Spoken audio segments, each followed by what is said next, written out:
Dr. Craig, in 1 Corinthians 15, Paul gives a list of all the witnesses to Jesus' resurrection. Some are identified, such as Peter, the 12, James, the apostles, Paul himself included. My question is, who were the 500?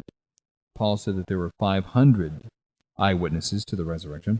Of course, some could be surmised or assumed from the Bible, but is there any other literature that gives us insight to who they might be? Has any other church father identified or confirmed someone who was part of the 500? There's no reference to the 500 brethren that saw Christ anywhere else that I know of in early Christian writings, included in the New Testament. And so it's an astonishing claim when you think about it that there would be 500 Christians who, it says, at one time saw Jesus risen from the dead.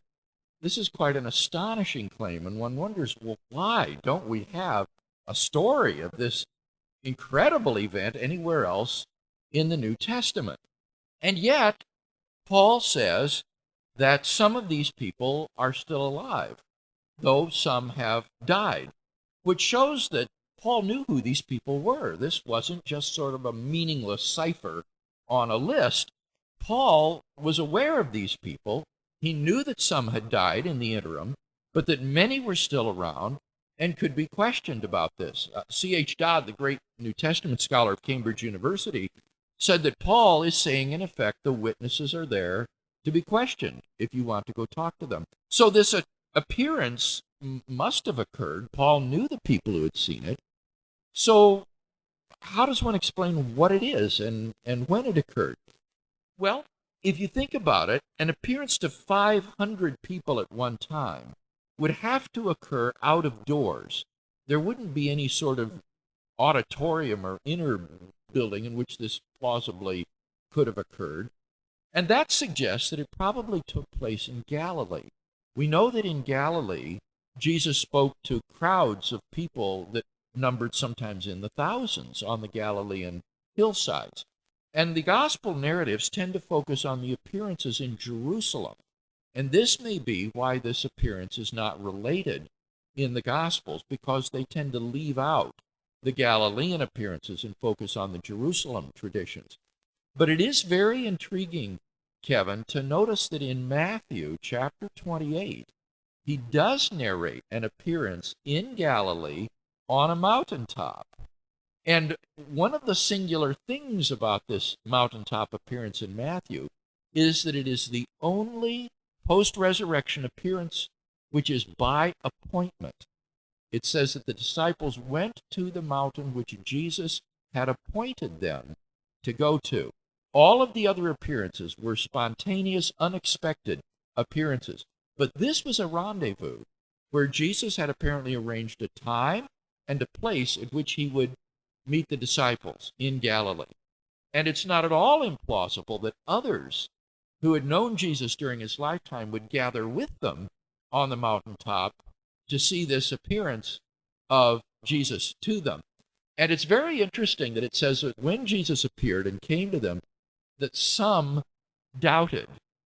And the grammar there suggests that, although the 12 disciples believed, others who were with them doubted that this really was Jesus, perhaps, or that this was a genuine resurrection appearance or something of that sort. They hadn't seen the previous appearances. They hadn't been, perhaps, in Jerusalem and seen the crucifixion, so some doubted.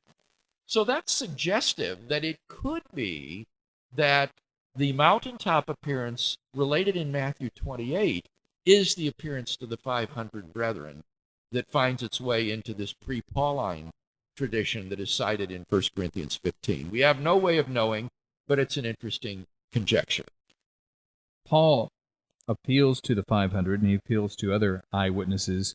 Was he pretty standard here by ancient standards? Was he in keeping with ancient standards on relating a certain amount of witnesses to establish something? Right. The ancient historian's method would be to cite eyewitnesses. They didn't trust literary sources, so the historian would try to talk about the actual persons that he interviewed or that he himself was part of these events and experienced them. There's a high value placed on being able to cite the eyewitnesses, just as you have here in 1 Corinthians 15.